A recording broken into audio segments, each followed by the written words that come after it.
girlfriend বা বউ যখন তার জামাইকে বা বয়ফ্রেন্ডকে ফোন দিয়ে কান্নাকাটি শুরু করে তখন প্রুং প্রুং প্রুং প্রুং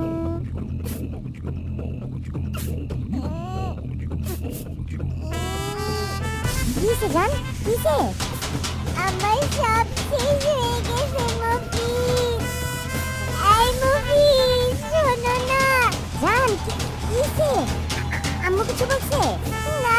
আব্বু কিছু বলছে না আব্বু কিছু বলে না বলবা তো কি সে কাঁদছে কেন জানো কি হয়েছে আমার বয়ফ্রেন্ডকে জেলে দিয়ে দিছে ওই কুকুরগুলা বয়ফ্রেন্ড মানে কি কয় এগুলা কিসের বয়ফ্রেন্ড ওই মিয়া তুমি আমার বউ তোমার আবার কিসের বয়ফ্রেন্ড বুঝলাম ওই গাঞ্জুকে কি আবার ব্যাক করছে নাকি তোমার লাইফে দূর মিয়া দিলা তুমি শুনে ফেলা আরে না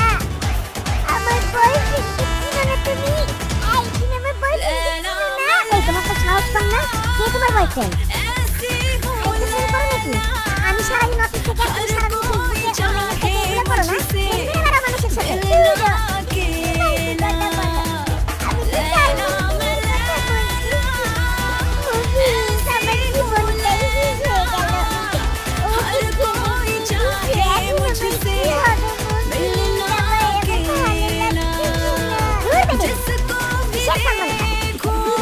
খবর রাখি না তুমি সালমান খানের কথা মানে আমার শুনেছো এই সালমান খান পহেলা বৈশাখের শাড়ি কিনে আনি তোমার আগের পেছনে আমি শুনি আর তুমি এসে আমারে সালমান খানের খবর দাও কাজ নেই না আর তুমি আমার বয়ফ্রেন্ডের সাথে কথা বললা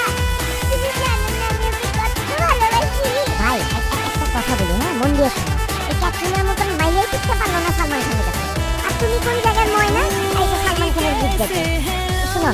এইসব বাদ দিয়ে কাজের কথা বলি আজকে রাতে মুরগি রান্না করো বাসায় আসবো খিদা লাগছে মুরগি আর আলু ভর্তা দিয়ে ভাত খাবো ঠিক আছে রাখি আমি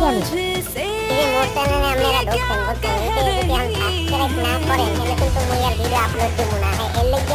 আগে সাবস্ক্রাইব করবেন সেই পরে ভিডিও দেখবেন ঠিক আছে আর লগে লগে কিন্তু ভিডিওটা